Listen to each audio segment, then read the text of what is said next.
Vamos lá, amigos, com o último elemento essencial do Estado, o elemento finalidade.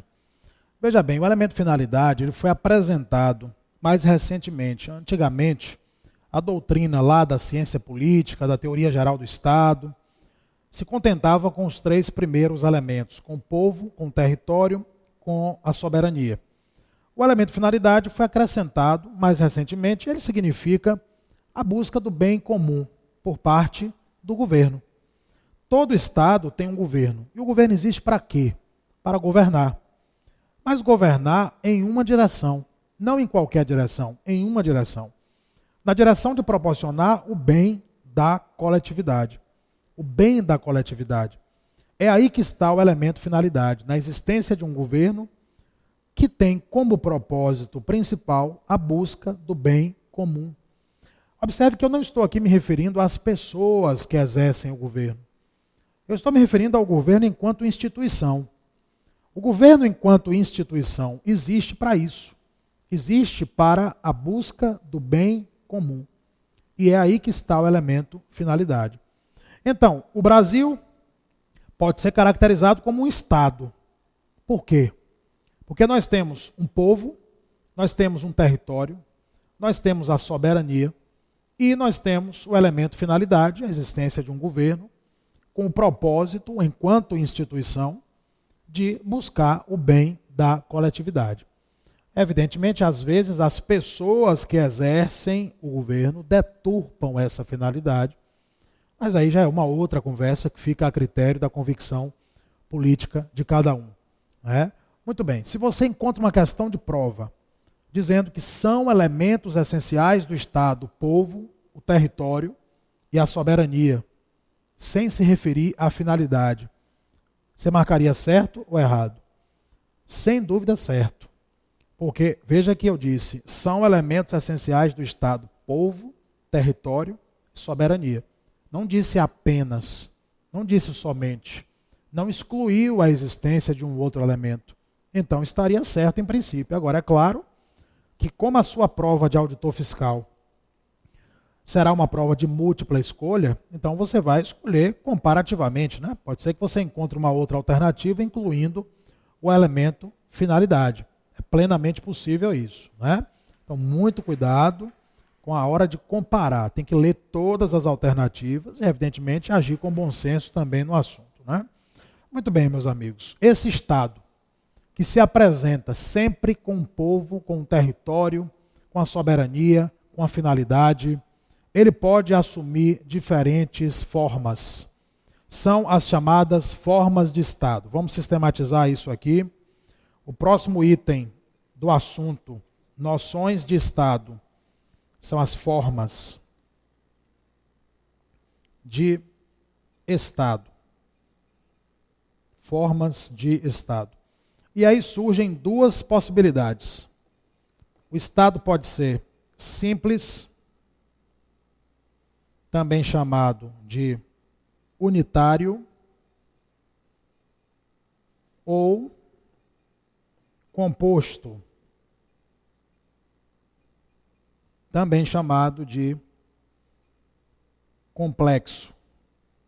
Simples ou unitário, composto ou complexo. Sendo que o composto ou complexo, ele pode assumir a forma de federação ou confederação. Federação ou confederação. O que interessa para nós é a federação, porque é aqui que está o Estado brasileiro. A federação. Mas veja, existe uma diferença entre o Estado simples ou unitário para o Estado composto ou complexo, uma diferença muito simples de ser compreendida. A diferença está no nível de centralização do poder político. Se você tem um Estado onde o poder político, as atribuições políticas, estão centralizadas nas mãos de uma só entidade política, existe um único centro de decisões políticas e administrativas. Esse Estado é simples ou unitário. O Brasil foi Estado simples ou unitário na época do Império. Havia o governo imperial, que era uma entidade que tinha todas, ou praticamente todas, as atribuições políticas e administrativas do Estado brasileiro. Ainda hoje, muitos países europeus são estados simples ou unitários. A Itália é um estado simples ou unitário.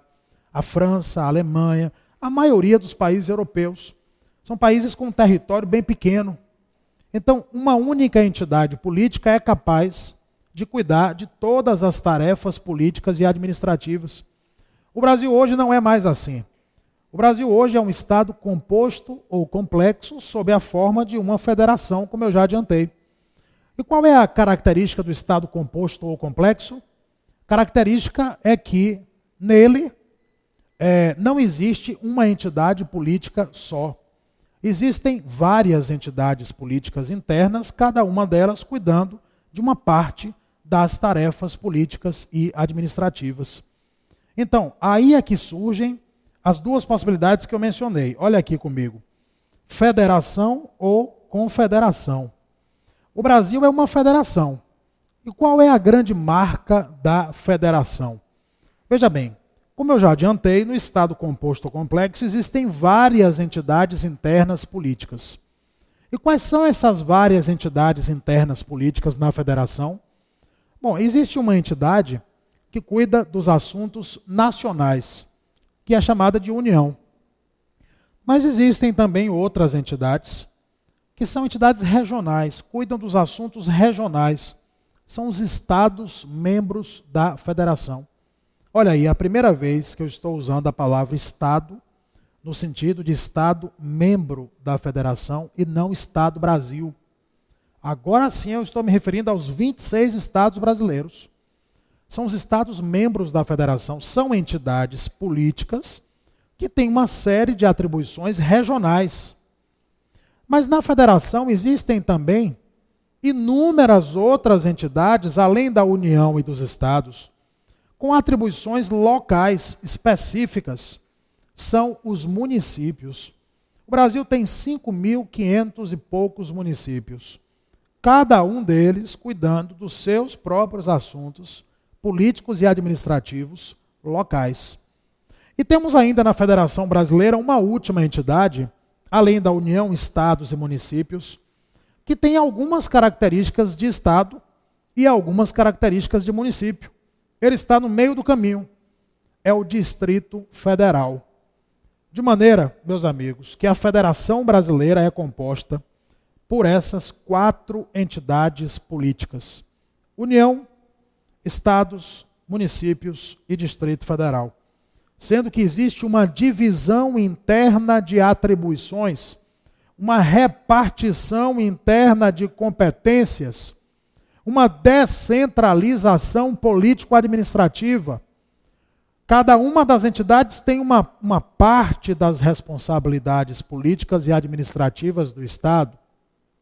Se nós fôssemos ainda Estado simples ou unitário, não haveria essa distribuição interna, essa descentralização. Como nós somos Estado composto ou complexo por federação, é aí que existe essa distribuição, essa descentralização político-administrativa interna. Agora, olha o detalhe importante. Cada uma das 4 entidades da Federação Brasileira cuida dos seus próprios assuntos de maneira autônoma em relação às demais entidades. Cada entidade da Federação Brasileira tem o que se chama de autonomia política e administrativa. A ESAF gosta desses conceitos. Veja que eu estou usando a palavra autonomia e não soberania. É diferente. Quem tem soberania é o Estado brasileiro, é o país, cujo nome oficial é República Federativa do Brasil. Nós vamos estudar em breve. Quem é soberano é o Estado brasileiro, é o país. Já os componentes internos da federação não têm soberania porque não são países. Tem apenas autonomia, que é muito menos do que soberania. Autonomia política e autonomia administrativa. Autonomia significa a possibilidade de cuidar de alguns assuntos em nome próprio. Agora, com limites. e os limites são dados pela Constituição. Então, a autonomia está muito longe de se comparar à soberania. A autonomia é um atributo das entidades que compõem a Federação Brasileira, inclusive a União. Muito cuidado com isso. Muita gente confunde a União com o país, são coisas diferentes. A União é uma pessoa jurídica de direito público interno, enquanto que o país, o Estado brasileiro, a República Federativa do Brasil, é uma pessoa jurídica de direito público internacional, externo. Então, é uma questão de prova muito frequente dizer que a União tem soberania. Está falso. Prova de auditor da Receita em 2005, a penúltima prova de auditor da Receita, trouxe uma questão exatamente sobre isso, dizendo que a União é dotada de soberania. Estava errada a afirmação, que a União não tem soberania. Quem tem soberania é o Estado brasileiro, é a República Federativa do Brasil. Meus amigos, existe ainda uma característica marcante da federação, que é a seguinte: em toda a federação existe um vínculo entre as partes que a compõem, que são essas partes que eu mencionei aqui, sendo que esse vínculo é indissolúvel. Indissolúvel. Não existe o chamado direito de secessão. Secessão é separação de uma parte das demais. Nenhuma parte da Federação Brasileira, os Estados-membros, por exemplo, poderão se desgarrar do restante da federação para fundar um país. Bom, você sabe que, historicamente, o Rio Grande do Sul já teve essa pretensão. Aliás, não foi o único estado. Alguns outros estados já tiveram essa pretensão também, de se separar do restante da federação para dar origem a um novo país. Pois essa pretensão, aos olhos da nossa Constituição, é impossível juridicamente. Porque é uma característica de qualquer federação o vínculo indissolúvel entre as partes que a compõem, a ausência do direito de secessão. Ausência do direito de secessão. Muito bem, são as principais características da federação, muito importantes para a prova. Nós vamos voltar a essas características quando nós estivermos lá no artigo 18 da Constituição, que vai aprofundar e detalhar mais essa história. Então nós vamos voltar a isso. Mas de início, já vale a pena você registrar essas características da forma federativa de Estado. Tá certo? Bom, voltando aqui, o nosso próximo ponto, ainda dentro das noções de Estado, são as formas de governo. Formas de governo. Bom, aí nós temos duas possibilidades. A monarquia e a república. Forma monárquica e forma republicana de governo. Primeiro, monarquia. Essa palavra monarquia, etimologicamente, significa governo de um só. Governo de um só. A monarquia, ela sempre tem algumas características que convém assinalar aqui, ainda que não seja essa a nossa forma de governo, mas já foi no passado. Então, convém assinalar aqui as características principais. Primeiro, o que se chama de hereditariedade. O chefe de Estado na monarquia, que é o rei, é o monarca, ele é escolhido hereditariamente e não por eleição. Não existe eleição de rei. O rei é escolhido dentro de uma família, na qual se estabelece uma linha de sucessão, de maneira que é sempre possível saber quem será o próximo monarca, o próximo rei, porque essa linha já é pré-estabelecida. É o que se chama de hereditariedade. Em toda monarquia acontece isso. Além da hereditariedade, existe também o que se chama de vitaliciedade. Vitaliciedade, o rei, o chefe de Estado, ele é vitalício. Então, ele não cumpre mandato. Ele não fica como chefe de Estado por um tempo pré-determinado. Ele fica enquanto viver. é a vitaliciedade, característica também de qualquer monarquia. E ainda a irresponsabilidade do chefe de Estado, ou seja, o chefe de Estado, ele não responde politicamente pelos seus atos.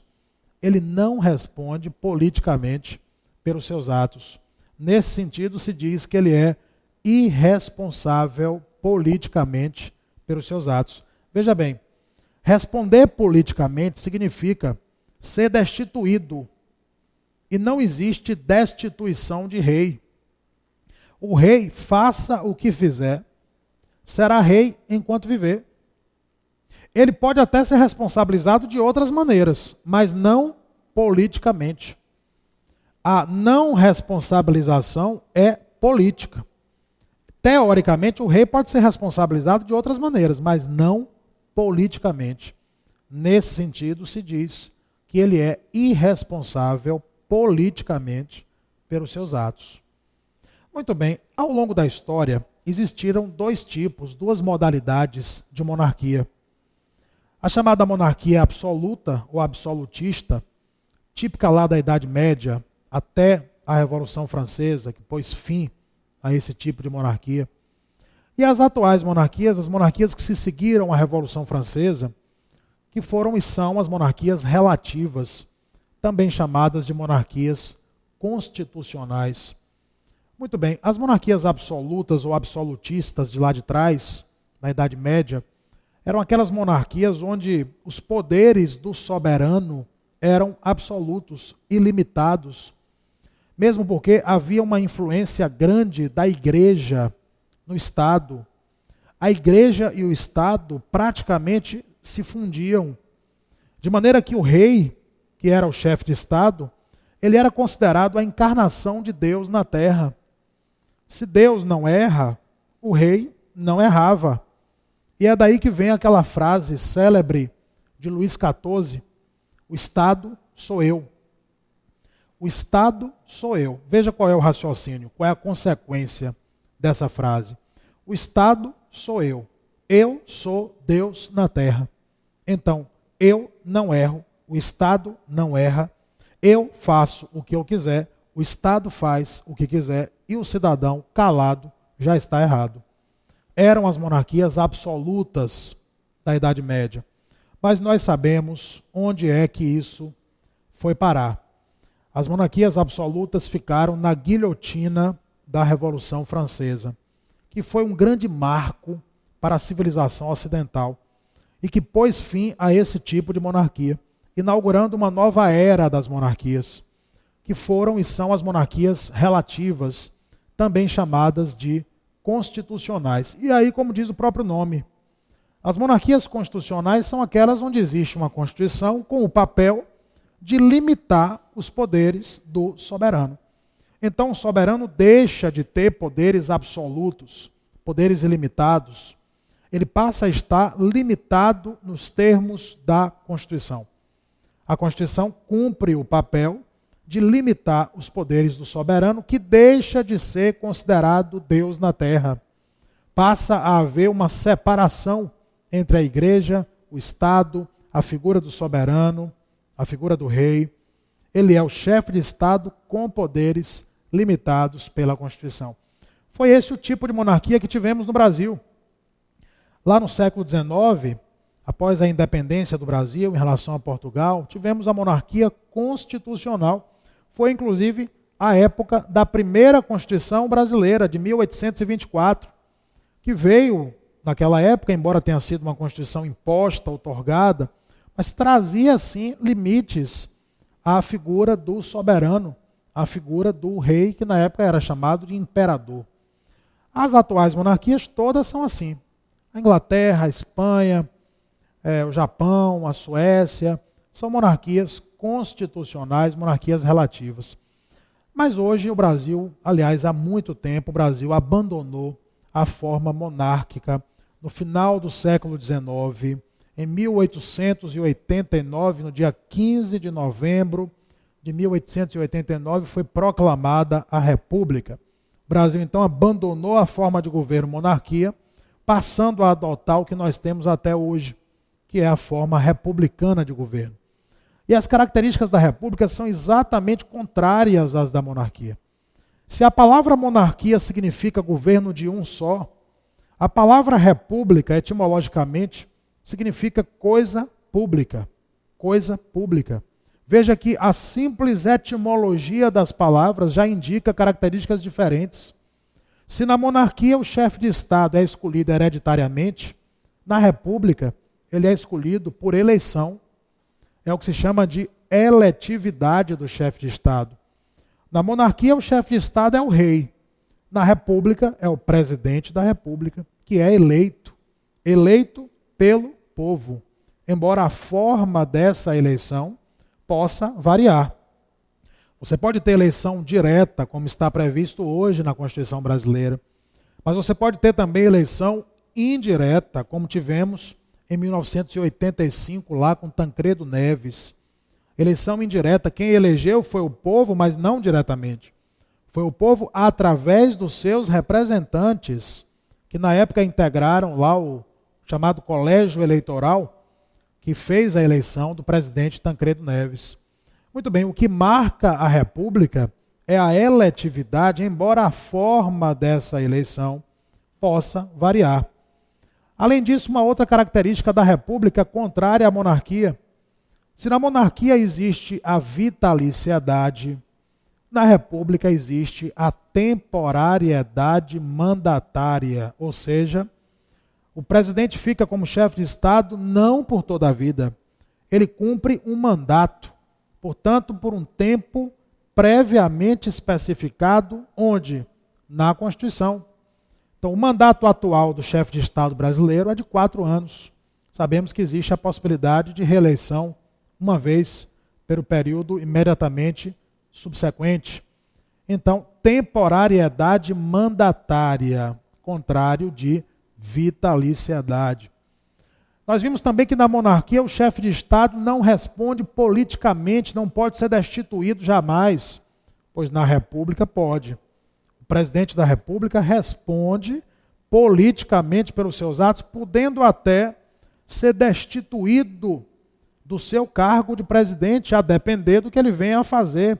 E nós vamos estudar isso aqui mais à frente no nosso curso. Se o presidente praticar os chamados crimes de responsabilidade, ele estará sujeito ao processo de impeachment, que pode conduzir à sua destituição. Nós vamos estudar isso aqui com todos os detalhes, inclusive porque você sabe que o Brasil já viveu uma experiência como essa, lá em 92, com o ex-presidente Fernando Collor. Portanto, nós vamos estudar, isso tem caído demais nas provas, tem aparecido muito nas provas, então temos que ter muito cuidado aí com essa história. Muito bem, característica da República, responsabilidade política do chefe de Estado. E ainda posso apontar aqui para você uma última característica da República, bastante importante também. Em toda a República, a administração pública presta contas dos seus atos. Em toda a República, a administração pública deve satisfações à sociedade, portanto, existe a necessidade de prestação de contas por parte da administração pública. Veja bem, quem é que financia a administração pública, que é a grande máquina do Estado? Quem financia é toda a sociedade, através dos tributos que são pagos. Portanto, a administração pública nos deve satisfações, presta contas dos seus atos. Então, em qualquer república, essa característica estará presente, necessidade de prestação de contas por parte da administração pública. A ESAF tem colocado isso em algumas questões. Eu vou mostrar para você aqui uma questão aqui do nosso livro sobre as características da República. Como eu disse, a ESAF tem colocado isso em algumas questões de prova. Então, convém atentar para esse detalhe. Veja só, vou ler para você aqui uma afirmação de uma prova de técnico da Receita Federal no ano de 2006. Bom, técnico da Receita Federal é um cargo que hoje tem uma outra nomenclatura, analista tributário da Receita. Veja só o que a ESAF colocou aqui, ó. Em função da forma de governo adotada na Constituição de 88, existe a obrigação de prestação de contas por parte da administração pública. Olha aí, em função da forma de governo, que é a República, adotada pela Constituição de 88, existe a obrigação da prestação de contas por parte da administração pública. Está correta a afirmação. A afirmação da prova de técnico da Receita do ano de 2006. Olha a outra afirmação que eu vou ler para você aqui. Essa aí foi uma prova da CGU, Controladoria Geral da União, também em 2006, ESAF. Olha a questão. O princípio republicano tem como características essenciais a eletividade, a temporariedade e a necessidade de prestação de contas pela administração pública. Olha aí, também correto, também correto. Características básicas da República, do princípio republicano, prova da CGU em 2006, também questão da ESAF. Olha só uma outra questão aqui sobre um ponto que nós falamos também agora há pouco. Olha só. Por ser o Brasil uma federação, é reconhecida na Constituição brasileira a autonomia de estados, Distrito Federal, territórios e municípios. Olha aí, é reconhecida a autonomia, por ser o Brasil uma federação, de estados, Distrito Federal, territórios e municípios. Nós falamos aqui de territórios? Não, não falamos de territórios. Nós falamos do território como um dos elementos essenciais do Estado, espaço geográfico. Mas não é disso que trata aqui a afirmação. Ela se refere aos territórios federais, que nós vamos estudar aqui mais à frente, mas que, já posso lhe adiantar, não são dotados de autonomia. Quem é que tem autonomia? Falei para você antes. União, estados, municípios e Distrito Federal. Só. Nada mais, ninguém mais, nenhuma outra autoridade. Tá certo, meus amigos? Vamos ficar por aqui nesse bloco e a seguir nós vamos prosseguir com as noções de Estado. Até já.